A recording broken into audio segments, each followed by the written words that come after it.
fighting for the Taliban in Afghanistan. The claims have been made by the Islamic political pressure group Al-Muhajirun, though relatives back here say they don't believe them. But 5 News has today spoken exclusively to Al-Muhajirun representatives in Pakistan, who claim to put British volunteers in touch with Taliban recruitment agents. And they say the men who died were among those waging a holy war. In a moment, we'll be live at a mosque in Luton, the hometown of 2 of the men. First, though, this report from 5's John Gilbert in Lahore. 25-year-old Abdul Salam, seen here at the rear, grew up in London's Brick Lane. Now he's a recruiter for the Taliban. Since September the 11th, he says he's trained and smuggled more than 200 British Muslims over the border into Afghanistan to fight against the West. What's your involvement in recruiting and training young British Muslims? For the Muslims from Britain, there's hundreds of them that come over from Britain to Pakistan or Afghanistan. And what we do is we supply them with weapons, clothing, we feed them, we shelter them, and we take them over to the border and train them up. And you've personally met all these people? Yeah. And what kind of people are they?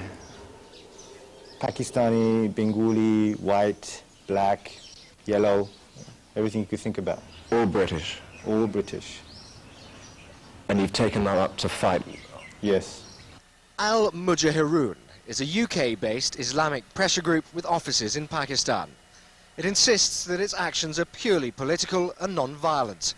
But Pakistan boss Hassan, himself from Manchester, freely admits that he acts as a go-between between UK Muslim volunteers and Taliban recruiters. You must accept your organisation will be accused of aiding and abetting terrorists.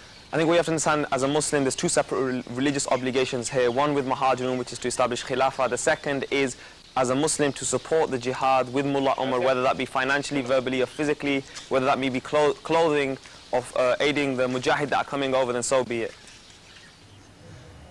Hassan says he has at least 30 British Muslims in Lahore right now, the next batch, waiting to be smuggled up to Kabul. People like 21-year-old Abdullah from Dagenham, whom I met last week and who's since gone into hiding. Yeah, I'm British born, British bred. Are you willing to kill British soldiers? I'm willing to kill British soldiers simply because of the fact that they're engaging in a war that is against my brethren. People like New Yorker Muhamed, Junaid, who says his own mother escaped from the 9th floor of the World Trade Center. But when the American troops enter, we will kill them in Afghanistan. There is no negotiation with the Americans. They're coming in with the mindset to kill my Muslim brothers and sisters. I will do the same on the front line. I will kill every American that I see in Afghanistan. And while I'm in Pakistan, if I see them in Pakistan, I'll kill every American soldier I can in Pakistan. But the net may be closing in.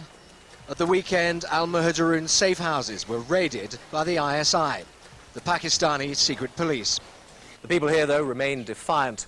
We're ready to die, they say. It's all just part of the game.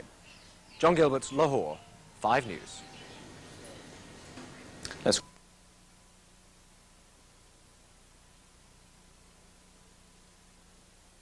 Here on 5 News, we brought you the story of the young British Muslims desperate to fight and even die for the Taliban. Tonight, we had the full shocking story of Muhamed Junaid, a New Yorker whose mother escaped death on the 9th floor of the World Trade Center. He's put his love of his Muslim faith before love of his country and says he plans to kill American soldiers in the name of jihad. John Gilbert went to meet him for this exclusive report. New Yorker Muhamed Junaid has an incredible story. His mother escaped from the 9th floor of the North Tower of the World Trade Center. Now he wants revenge, but not the kind you'd expect. She used the fire escapes, the stairwells, where it's full of water, and the sprinkler system had come on, and there was smoke that had come down, the stairwell shafts. So she said it was hard, because everybody was just running. Nobody was really looking after when there were people falling all over the place. Like thousands of outraged Americans, he's vowed to sign up to fight. But the revenge he wants is against America. He'll fight, but for the Taliban. I can't stand by and live in America while my Muslims are being bombed in Afghanistan. I have a responsibility towards them. I say my loyalty is towards them. Now it's time to prove my loyalty to the Muslims of Afghanistan. Why do you hate Americans so much? Well, it was also the racism part, but also, you know, I had sympathy for my Muslim brothers. You know, growing up, you know, we were told we are Muslim, and our loyalty is to the Muslims, not to the Americans. You know, growing up early, you know, we stayed with my grandfather, so he instilled in us that idea that, look, your loyalty is with Islam, your loyalty is with the Muslims. Muhamed says he quit his $70,000 a year computing job without a second thought. Now he's waiting to be smuggled into Afghanistan, where he'll trade his career for a gun. I did grow up there, but that doesn't mean that my loyalty is with the Americans. My loyalty has always been, is, and forever will be with the Muslims.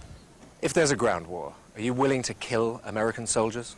Yes, I'm willing to kill the American soldiers if they enter into Afghanistan with their ground troops. I'm willing to kill the Americans. And if the Americans use Pakistan's soil as its basis, we'll kill them here in Pakistan too. Can you ever go home now?